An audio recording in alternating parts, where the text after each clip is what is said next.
이제 다시 출애굽기로 돌아와서 말씀을 나누도록 하겠습니다. 먼저 이 앞에 설교를 다시 한 번 더 떠올려 보자면 지성소 내부에 있는 증거궤에 대해서 우리가 살펴보았었죠. 증거궤는 곧 하나님의 임재를 상징하는 것이고 이제는 우리가 움직이는 증거궤가 되어서 코람데오의 삶을 살아야 한다라는 말씀을 함께 나누었었습니다. 이제 오늘은 진설병 상과 금으로 만든 등잔대에 대해서 살펴보도록 하겠습니다.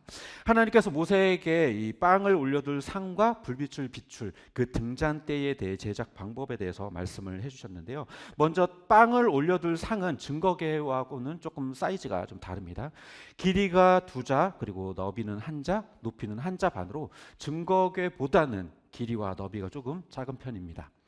하지만 똑같이 아카시아 나무로 만들고 또 순금물을 바르고 또 금태를 두르는 것은 또 마찬가지로 똑같이 했고요. 또 채를 끼울 고리 4개를 만드는 것까지 같은 방식이었습니다. 이 상에 입혀진 금의 양은 대략 한 5kg 정도 된다고 해요. 지금의 금 시세로는 놀라지 마세요, 여러분. 10억 정도 됩니다. 놀랄 줄 알았어요. 그런 돈 없으니까. 그리고 본문에는 나오지 않지만 이 상 위에는 빵을 12개를 올리도록 하였는데 이는 12지파를 상징하는 것이고 즉 하나님께서 이 12지파를 먹이시는 그 하나님의 공급을 상징하는 것입니다. 전에 하나님께서 이스라엘의 장로들을 산 위로 불러다가 함께 그 앞에서 잔치를 하고 식사를 했었던 장면 기억을 하시죠? 그랬던 것처럼 날마다 이스라엘에게 생명을 공급하신다라는 의미로 그 진설병을 그 위에 올리게 하셨던 것입니다. 그리고 다음은 등잔대인데 이 등잔대는 하나의 줄기에서 6개의 곁가지가 이렇게 나오도록 이렇게 만들어 놨습니다. 거기에 총 7개의 잔과 줄기를 만들게 하고 그 줄기에는 꽃받침 같은 모양을 만들게 했는데 개역 개정판에서는 이것을 살구꽃 모양이라고도 하고 또 새번역에서는 감복숭아꽃 모양이라고 하는데 원어로는요 아몬드 나무 꽃이라고 되어져 있어요. 이게 우리나라에 없는 나무이다 보니까 가장 비슷한 살구로 번역을 한 듯합니다. 그런데 원어상으로는 이 아몬드 나무라고 하는 것, 이 아몬드라는 단어의 원어는 어떤 단어와 어원이 같냐면 깨어있다, 지키다 라고 하는 원어와 어원이 똑같습니다. 그러니까 이 등불을 밝혀서 이제 촛대를 이렇게 세우도록 하셨던 것은 그것도 특히 아몬드 나무의 그 형상을 하게 하신 것은 하나님께서 날마다 깨어서 자기 백성을 지키신다라는 의미를 상징하고 있는 것이죠. 그리고 이 등잔대는요 금 1달란트를 두들겨서 만들도록 하셨습니다. 물론 이 등잔대만 1달란트로 만든 건 아니고 거기에 필요한 뭐 등잔이라든지 그리고 뭐 집게와 불똥그릇 이런 것까지도 합쳐서 1달란트로 만들긴 했습니다. 그런데 이 금 1달란트는요 무게로는 대략 34kg 정도 돼요. 그럼 얼마일까요? 34kg. 상상도 안 가죠. 지금의 금 시세로 환산하면 대략 70억입니다. 70억. 어때요? 이 성전 기구들에 대해 별 관심 없었는데 갑자기 막 관심이 좀 생기죠. 막. 야, 10억짜리, 70억짜리 이런 게 성전에 놓여 있던 거예요. 이렇게 진설병 상과 등잔대 이 두 가지는요 모두 성소 안에 위치하도록 했는데 진설병 상은 들어갔을 때 왼쪽에 그리고 등잔대가 왼쪽 그리고 이 상이 오른쪽에 놓이도록 했습니다. 그래서 증거궤가 있는 지성소를 향하여 들어가다 보면 빛과 하나님의 공급, 하나님의 지키심과 공급이 좌우에서 이렇게 보여지게 되는 것이었죠. 그래서 이 성물들의 위치를 통해서 하나님께서 먹이시고 돌보신다라는 것을 그 의미를 부여하고 있는 것입니다. 오늘 본문에 등장하는 이 상과 등잔대를 통해서 우리 신앙에 필요한 의미들을 조금 이해해야 되는데 조금 더 깊이 살펴볼 필요가 있습니다. 먼저 사실 이 상과 촛대는요 주인공이 아니에요. 그렇게 중요한 게 아닙니다. 그보다 더 중요한 게 있어요. 아니 그러면 중요한 물건도 아닌데 뭐하러 이렇게 80억까지 들여서 이런 것들을 만들었지? 라는 생각이 들 거예요. 도대체 얼마나 더 중요한 물건을 다루려고 80억이나 태워서 이런 조연을 쓰는가?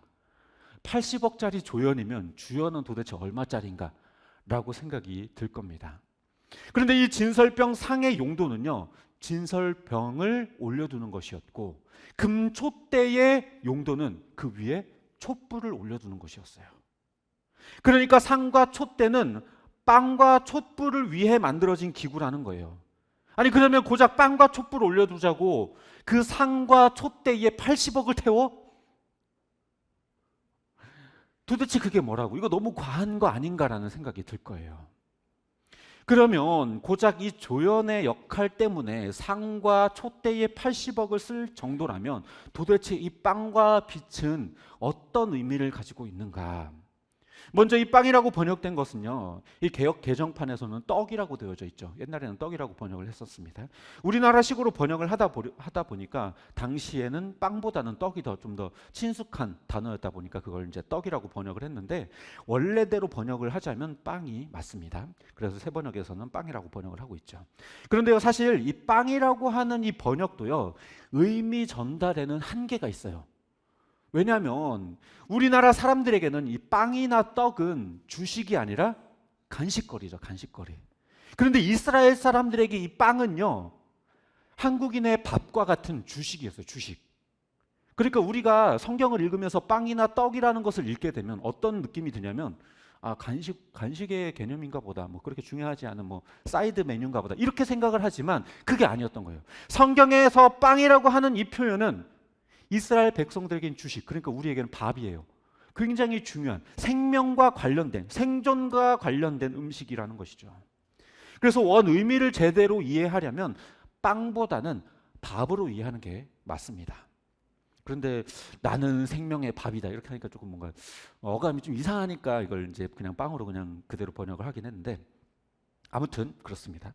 그런데 예수님께서 요한복음에서 자신을 가리켜 뭐라고 얘기를 하냐면, 나는 생명의 빵이다, 나는 생명의 떡이다, 이렇게 말씀을 하셨어요. 나는 생명의 빵이니 내게 오는 사람은 줄이지 않을 것이다. 너희 조상들은 광야에서 만나를 먹고도 죽었지만, 그리고 또 배고팠지만, 내가 주는 이 하늘로부터 내려오는 이 빵을 먹는 사람은 결코 줄이지 않을 것이고 죽지 않을 것이다 라고 하는 예수님께서 말씀하셨어요.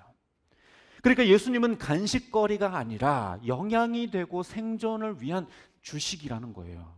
그러니까 예수님은 우리 삶에 그냥 사이드, 곁다리로 있는 존재하시는 분이 아니라 우리 삶의 가장 중요한 분이라는 거예요. 필수적인, 우리 영혼의 필수적인 영양분이라는 거죠. 그러니까 성서의 진설병 상에 놓여진 그 빵은 다름 아닌 예수 그리스도를 상징하고 있는 것입니다. 그리고 촛불은요, 어두운 성소를 밝히는 유일한 빛이에요. 이 초를 켜두지 않으면 완전히 컴컴한 어둠 속에 사로잡히게 되어 있습니다. 그런데 우리는 보통 빛이라고 하면 어둠을 밝히는 것만 생각을 하잖아요. 그런데 태양빛을 한번 생각해 보세요. 태양빛은 이 지구에 살아가는 모든 생물들이 살아갈 때에 필수적인 그 영양들을 제공하기도 하고요, 또 살균과 치유의 역할들을 감당하기도 해요. 그런 효과들을 가지고 있습니다. 물론 성소에 놓인 것은 그저 작은 촛불에 불과하지만 그것은 그 빛 자체를 상징하기 때문에 우리는 단지 촛불의 효과로만 볼 것이 아니라, 예수님께서 요한복음에서 자신을 가리켜 생명의 빛이라고 말씀을 하셨기 때문에, 즉 예수님이 우리에게 빛, 생명을 주시는 빛이라는 것을 우리가 이해해야 할 필요가 있습니다. 나는 생명의 빛이니 나를 따르는 자는 어둠에 다니지 않고 생명의 빛을 얻을 것이다 라고 예수님께서 말씀하셨어요. 그러니까 우리 안에 있는 그 죄의 어둠을 몰아낼 생명의 빛이 바로 예수 그리스도라는 것입니다. 그러니까 이 성소에 놓여져 있었던 그 금촛대에 있는 그 초가 상징하는 것은 바로 예수 그리스도인 것이죠. 그러니까 정리해 보자면 이 떡과 빛, 빵과 빛이라고 하는 이 두 가지 모두는 결과적으로 예수 그리스도를 상징하는 거예요. 그러니까 80억이나 들여서 촛대와 상을 만들 만큼 그 위에 담겨진 초와 빵이 왜 중요했는지를 보여주는 거죠. 우리가 그냥 단순히 생각하기에는요, 빵과 초, 이거 어때요? 80억 해요? 아니요, 굉장히 싸요. 그러나 그것을 담고 있는 그 그릇들은 어때요? 상은 10억, 촛대는 70억. 우리 눈에 보기에는 그 촛대와 상이 훨씬 더 귀하고 비싸고 화려하고 좋은 것으로 여겨지겠지만 하나님은 그렇지 않으셨어요. 오히려 그 위에 놓이는 빵과 초의 가치가 그만큼 중요하다는 것을 우리에게 알리시기 위해서 그 그릇에 80억이나 태우셨던 거예요. 말씀을 정리합니다. 하나님께서는 성소 안에 이 진설병 상과 금촛대를 만들어 두라고 명하셨어요. 하지만 진짜 중요한 건 상과 촛대가 아니라 빵과 초였어요. 그럼에도 하나님께서 이 상과 촛대를 금으로 만들게 하셨던 것은 그 안에 담겨질 가치가 그만큼 크고 중요하다는 것을 우리에게 보여주시기 위함이에요. 70억이나 들여서 촛대를 만들었지만 정작 그 촛대는 보잘것없는 초가 놓여져 있었고요. 10억이나 들여서 그 상을 만들었지만 그 위에 놓인 건요, 싸구려 빵에 불과했습니다.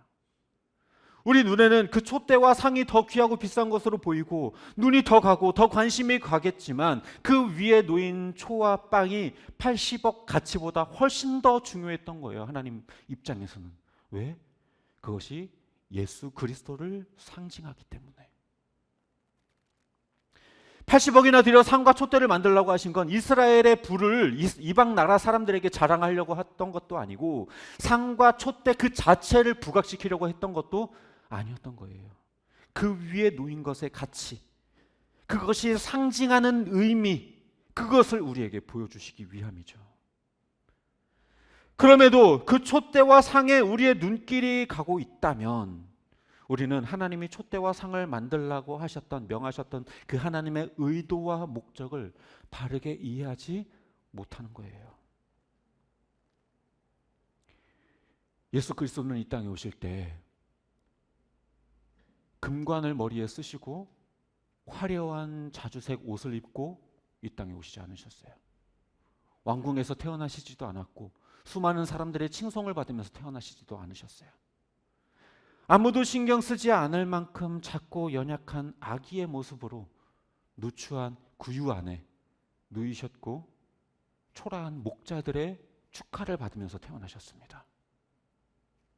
그리고 그분이 사셨던 인생을 보면 이 땅에서 그 어느 것도 소유하지 않으셨고 정말 가난하고 청렴한 그 모습 그대로 살아가셨습니다. 십자가에 달려 죽으실 때도 그분은 자기의 신적인 능력을 활용하지 않으시고 그냥 인간의 그 초라한 모습 그대로 죽어주셨어요. 예루살렘에 입성하실 때도 그저 나귀를 타고 들어가셨을 뿐이었습니다. 하지만 그렇다고 예수님 안에 담긴 그 생명까지 싸구려는 아니었어요.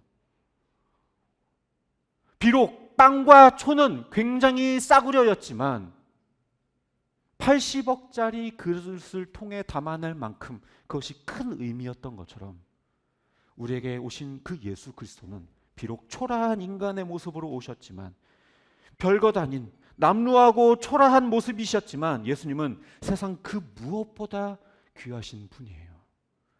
왜냐하면 그분이 우리에게 생명을 주시기 때문입니다.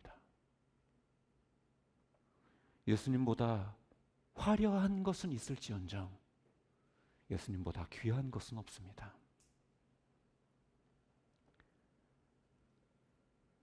사랑하는 성도 여러분, 지금 여러분의 시선은 어디로 가 있습니까? 80억짜리 상과 촛대입니까? 아니면 빵과 촛불입니까? 세속적 가치 기준으로 예수를 값을 매기려 한다면 예수님만큼이나 쓸데없는 것도 없을 거예요. 하지만 영적인 눈으로 바라본다면 80억짜리 상과 촛대보다 빵과 촛대의 값어치를 깨닫게 되는 것처럼 예수 그리스도께서 주시는 그 생명의 값어치를 우리는 깨닫게 될 것이에요. 예수님이 아니더라도 우리의 인생을 화려하게 장식해 줄 것들은 너무나도 많습니다. 하지만 예수님 외에 우리에게 생명을 줄 수 있는 것은 이 땅에 존재하지 않아요. 그 무엇도 우리에게 생명을 제공해 주지 못하고 그 무엇도 우리의 죄와 사망의 문제를 해결해 주지 못합니다. 오직 예수 그리스도만이 우리의 죄와 사망의 문제를 해결하시고 우리에게 생명을 주시고 우리로 하나님의 자녀가 되게 하는 그 능력과 권세를 주실 수 있습니다. 세상 기준에 따르자면 이 아까운 주말에 고작 이 1시간 예배 드리자고 이 자리에 앉아있는 우리는 아주 멍청한 사람들이에요. 이 시간에 자기 개발을 하고 여가를 즐기면 훨씬 더 나은 인생이 될 거라고 세상은 우리에게 말해요.